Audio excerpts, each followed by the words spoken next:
January 11th, 2014, Dallas, Texas. Inside a private auction room, wealthy men in suits gather. They're bidding on something extraordinary: the right to kill one of the last 4,000 black rhinos on Earth. 300,000, 325, 350. Sold. They called it conservation. But here's what they're not telling you. Before we go further, this story isn't just about one rhino. It's about a multi-million-dollar industry built on a lie. If you want to see how deep this deception goes, hit subscribe right now and drop a comment telling me where you're watching from. Seriously, I want to know if this has reached you yet. The Dallas Safari Club, the world's largest trophy hunting organization.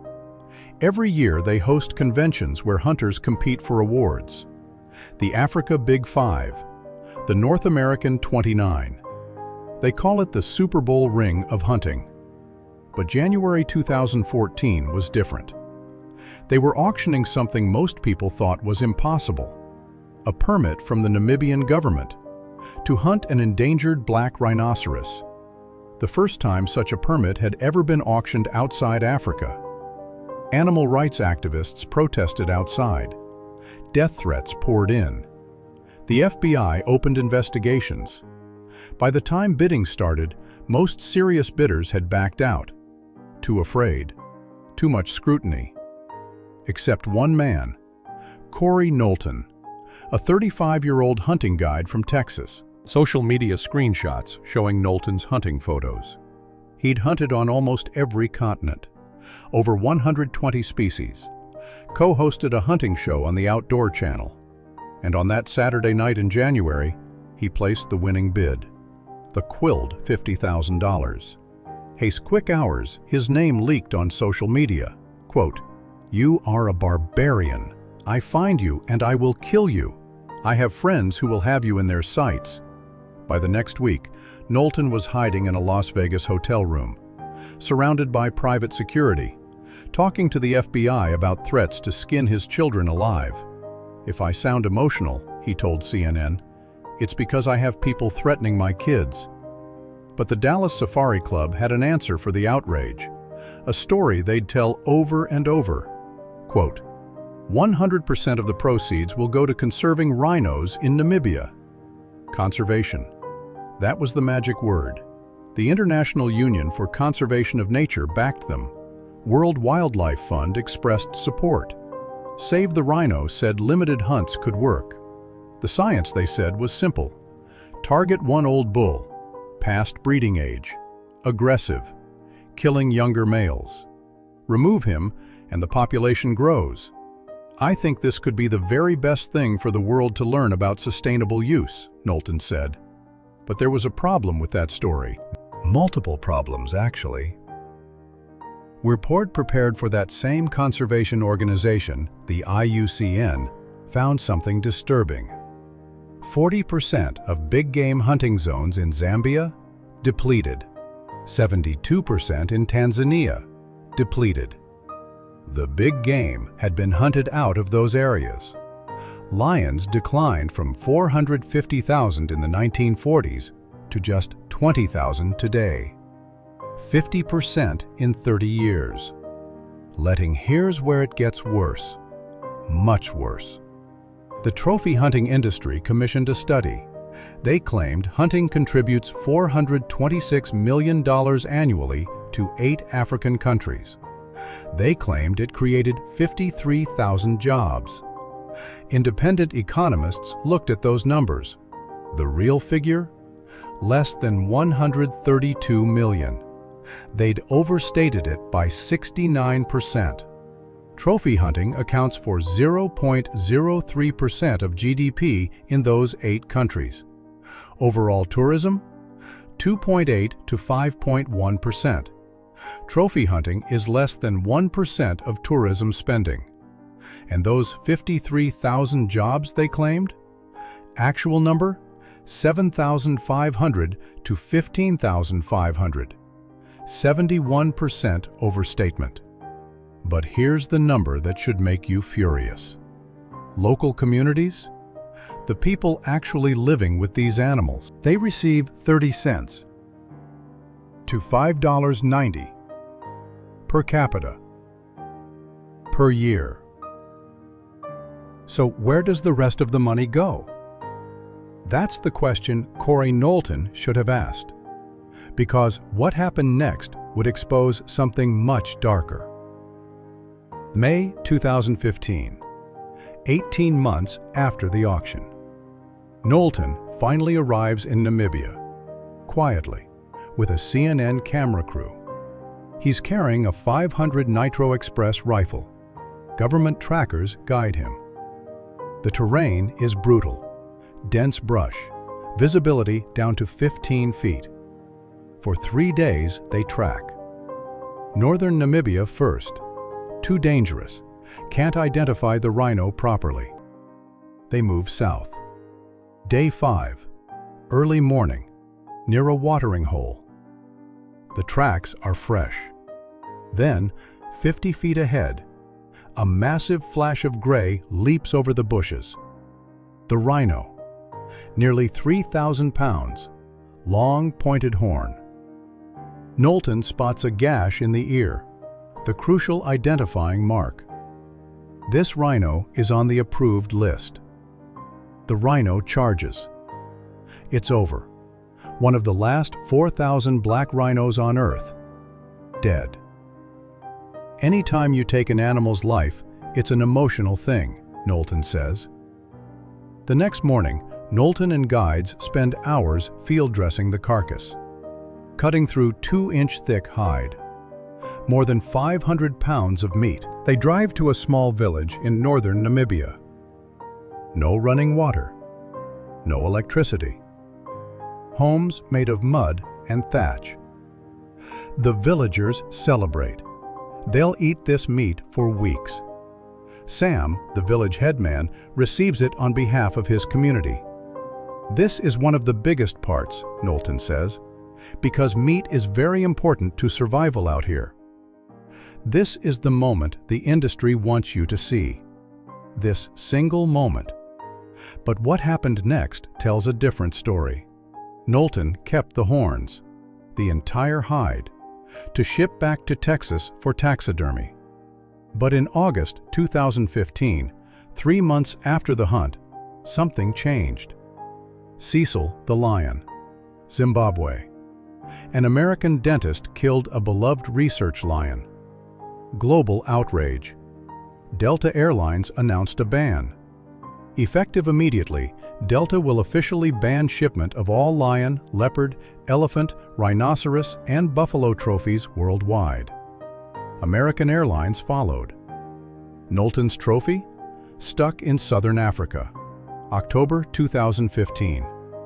The Dallas Safari Club sued Delta. Quote, Delta's embargo threatens the tourist safari hunting industry's entire sustainable use-based conservation paradigm. And here's where it gets interesting. The lawsuit revealed something crucial. Quote, Namibia's Ministry of Environment and Tourism would not use these funds until the trophy was imported into the U.S.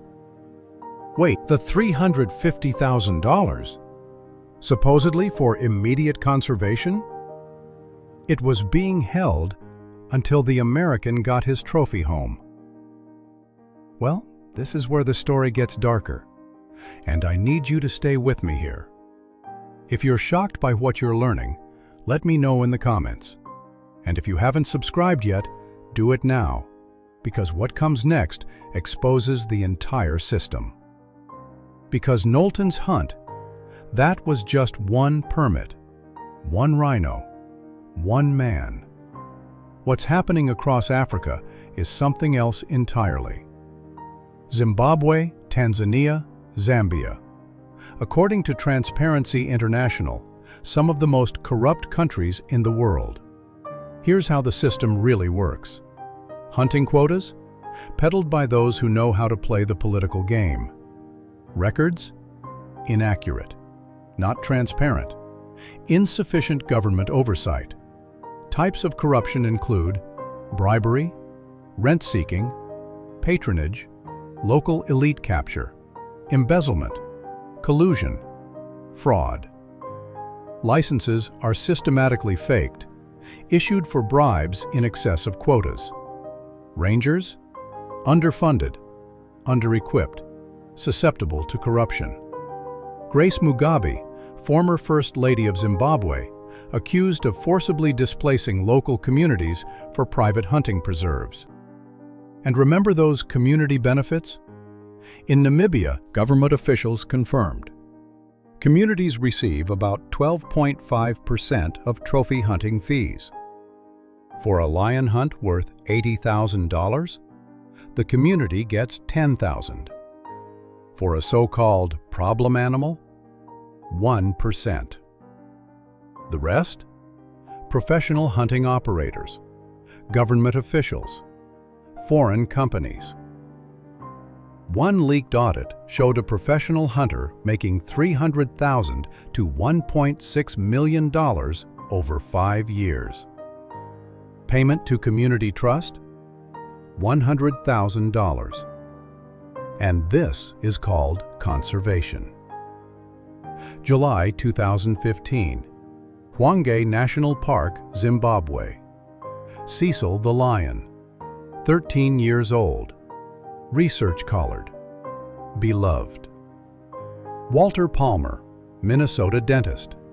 He paid $55,000 for the hunt. Theo Bronkhorst, professional hunter, lured Cecil out of the protected park with an elephant carcass as bait. Palmer shot Cecil with a bow and arrow. They tracked him for 10 to 12 hours. Wounded, suffering, finally killed him. The response was instant, global, furious. Palmer's dental practice in Minnesota was forced to close temporarily. Protesters outside, death threats. Zimbabwe pressed charges against Bronkhorst. The charges were dropped, deemed not illegal. Palmer? Never charged. Returned to his dental practice after 6 weeks. And this wasn't Palmer's first violation. In 2008, he illegally killed a black bear in Wisconsin. Fine? $3,000. But here's what makes this truly disturbing. Cecil's son, Xanda, 6 years old, pride male with cubs, shot by hunter Richard Cook in 2017. Cook knew Xanda was breeding. He lied about it. Cook also led the hunt that killed Xanda's other son, at 4 years old. The industry said they only hunt old, non-breeding males. That was a lie. But there's something even darker happening. Something most people don't know about. South Africa. 8,000 to 12,000 captive lions. 300 to 350 farms. They breed them, remove cubs from mothers immediately. Tourists pay to pet them, take photos. The lions are raised in captivity. Then, when they're full grown, they're shot. In enclosed spaces, with no escape. 83% of lion trophies exported from South Africa are captive-bred. South Africa has about 3,000 wild lions, and up to 12,000 captive lions bred for killing. Investigations revealed lions often drugged or starved before hunts, to make them easier to kill. The Obama administration prohibited import of captive-bred lion trophies. In 2021, South African government announced they'd phase out the industry. But here's the catch. No deadline was set. They created something called a trade-out exit, which allows continued hunting and bone trade during an undefined phase-out period. The lion bone trade to Asia? For traditional medicine? Illegal since 2019. Smuggling continues. And if you think this is just about lions and rhinos, here's what else is happening. Canada. 740 polar bears killed in 2013. Quotas regularly exceeded. 72% of polar bear skull exports. Trophy hunters. Sharks. Up to 200 million killed every year. Trophy fishing for endangered species adds to the decline. Elephants. Trophy hunting in the tri-border area of Botswana, South Africa, and Zimbabwe eliminates males in their best reproductive age. Study after study shows the same pattern. The industry claims conservation. The science shows population decline. The industry claims economic benefit. The math shows 0.03% of GDP. The industry claims community benefit. Communities receive less than $6 per person per year. So where does the money actually go? One economic analysis found, in most African countries, hunting fees are paid in the hunter's home country. They never reach Africa. Of the money that does arrive, most is stolen by government officials, captured by politically connected operators, or siphoned through corrupt systems. Meanwhile, Safari Club International continues hosting conventions, awarding prizes for killing, creating competitive hierarchy. The Africa Big Five. The Grand Slam. The Inner Circle. 1,100 species tracked. Meticulous kill counts. Awards ceremonies. They call it the Super Bowl ring of hunting. Today, Corey Knowlton's rhino mount hangs in his home. He got it shipped eventually. The $350,000? According to the Namibian government, it went to the Game Products Trust Fund. How it was spent? No detailed public accounting exists. There are still only about 4,000 black rhinos left on Earth. More are killed by poachers every year than are born. The Dallas Safari Club still hosts annual conventions. Auctions still happen. Hunters still compete for awards. And somewhere in Africa right now, a guide is tracking an animal worth $30,000, $50,000, $100,000. They'll call it conservation. They'll say it helps local communities. They won't mention the corruption. They won't show you the math. They won't talk about the canned hunting farms. Because the industry behind trophy hunting isn't built on conservation. It's built on profit. And every year, the endangered become more endangered, while someone, somewhere, writes another check.